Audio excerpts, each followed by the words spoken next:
pray for his country to fail. Forgetting the fact that if your country fails, which means you have equally failed. And if your security forces fail, especially your armed forces, I don't know which country you will have to stand with. First and foremost, we must look at ourselves as Nigerians. And nobody will change Nigeria if not Nigerians. If you sit down to think that any other person will come from somewhere and liberate your country, then you should think twice. So that is why it's very important. For the citizens, renewed agenda citizens. Citizens make up the country, and it is citizens that will uplift the country to where they want it to be. If we do not do that, then the country will continue to fail. But this country will not fail, because God has blessed this country. If you remember some years back, some countries have predicted that 2015 Nigeria was going to pack up. This is 2025, 10 years later, we're still standing strong and still moving forward. We will continue to shame all those that don't mean us well. I'm standing here today because I have the privilege of being born in Nigeria. I had the privilege of attending my primary secondary school in Nigeria. I went to Nigerian Defense Academy. Vice Admiral Gambo were the ones that brought us up at the academy. When we graduated from NDA, we met generals like Lieutenant General Buratai. My first contact with him was when he was commandant in the Nigerian Army School of Infantry, then as a brigadier general, and I was a colonel. Gradually he became the chief of army staff and developed and expanded the Nigerian armed forces because of commitments. I think people don't really understand that the military is a family. And our family transcends just friendship. It goes down to family line. And we find that mostly we know our families, we know our children, we know our parents. That is how we grew up. And so mentorship in the military is unique because it's continuous. Everyone with the retired personnel that here has played major roles in our lives, me particularly. Just support your government, because without your support, it's not possible. National security, citizenship, everybody has a role to play. It is when we come together to uphold this that this country will thrive, not allowing the enemy to break into gaps between us. Boko Haram started because we protected them. They started as a small group, and if it had been nipped in the bud, we probably wouldn't have gotten to where we are today. The Lakrawas came in, we brought them in, and we said they are our friends and their families until they started attacking us. The message here is, when you grow a monster, he grows beyond you and wants to take more from you. So we must learn to say no to monsters. Any evil one that means by planning any evil against this country must never ever be supported, because it is the silence of the majority that gives them that opportunity to grow to who they become. The people must be part of the solution. I always want to remind people that the citizens, that the terrorists survive within the communities. If we allow them, they will thrive. If we disallow them, they will never survive. First and Second World War was very clear. When citizens stood up against the enemy, they didn't give them food, they didn't give them fuel, because sometimes you sit down and think, 16 years we'll be fighting Boko Haram, how have they been surviving? Who has been funding them? These are questions we should ask ourselves. Where are they getting the fuel they're getting? They're getting from us. We have commercial drivers that will go and take full tank, go out, go and siphon fuel and give them. Sometimes they have pre-arranged locations. They siphon fuel in jerrycans, dig holes and drop it and phone them and tell them where the fuel.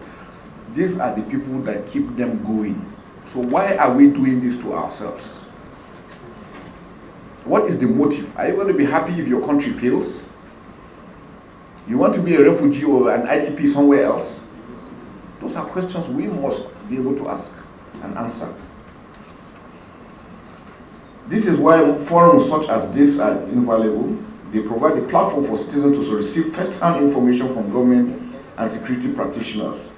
Such transparent engagement not only build trust but also counter the void often filled with misinformation, disinformation, and propaganda. At the time when sentiment and perception shape reality, it is vital that we dominate the narrative with facts, clarity, and sincerity. Citizens must hear directly from their leaders, not through distorted third-party sources. Like I said, not many people are happy that Nigeria is still standing strong today. And we seem not to realize that. A lot of people wish us bad, wish that we have disintegrated for their own selfish interests, and we must not allow that. The media environment in Nigeria has changed drastically. The rise of new media has democratized information access and also created opportunities for hate speech, dissent, and manipulated narratives to flourish.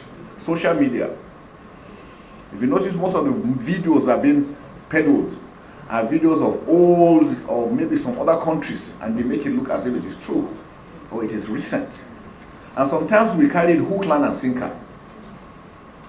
And the next thing is everybody is insulting, attacking the government or attacking the security forces. Gentlemen, they need your support. Men work on support from the citizens because that is where they get their morale from.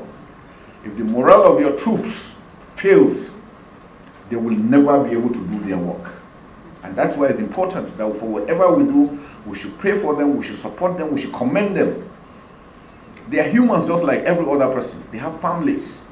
If we show you pictures of personnel, they have lost breadwinners, lost limbs, lost everything, eyesight, just to defend this country.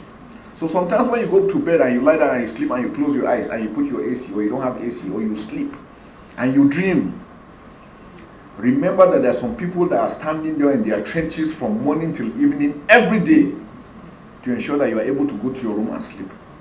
They don't have that luxury, they don't have that luxury. We must always remember that it is critical and important that we support them to do what they are doing because they are standing guard for us to be able to enjoy the democracy we're enjoying. And that is very critical. The proliferation of information sources means we must act with urgency to counter harmful content with timely and accurate messaging.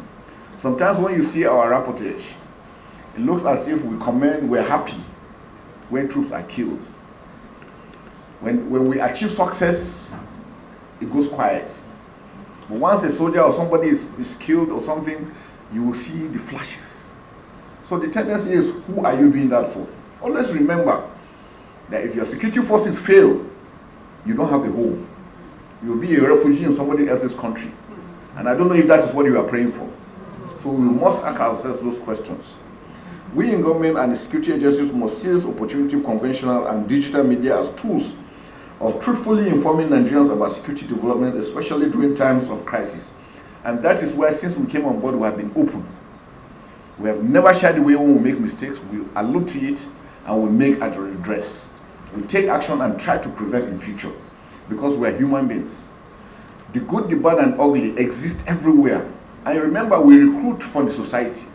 So we're not recruiting angels.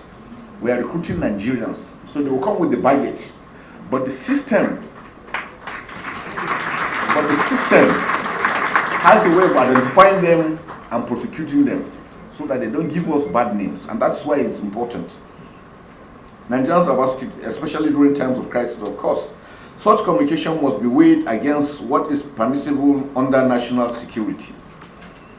But it is possible and necessary to strike a balance. Sometimes when you get information and you divulge so early, you might be aiding the enemy unknowingly, thinking that you are looking for front page news so that your editor will give you probably extra bonus, but you are selling your country. So you must always sit down and discern. This information, is it true? Is it timely? Is it when to be released? But have you also clarified about it? Indeed, Nigerians have many questions, some tough, some emotional, some simply seeking clarity. These questions reflect their concern, curiosity, and deep interest in the progress of our nation. That in itself is a strength we must harness. I therefore congratulate the esteemed panelists who will speak today. You have a challenging task ahead of you, but I'm confident that you possess the expertise, wisdom, and courage to engage sincerely. Security remains the most talked about topic across households and media platforms, which makes the expectation from this gathering very high. Now the question we ask ourselves, how did we get to where we are? We remember some years back, even as junior officers, when we want to travel, we travel at night because we have nothing to be afraid of. How did we allow ourselves to get to where we are? It's a collective responsibility.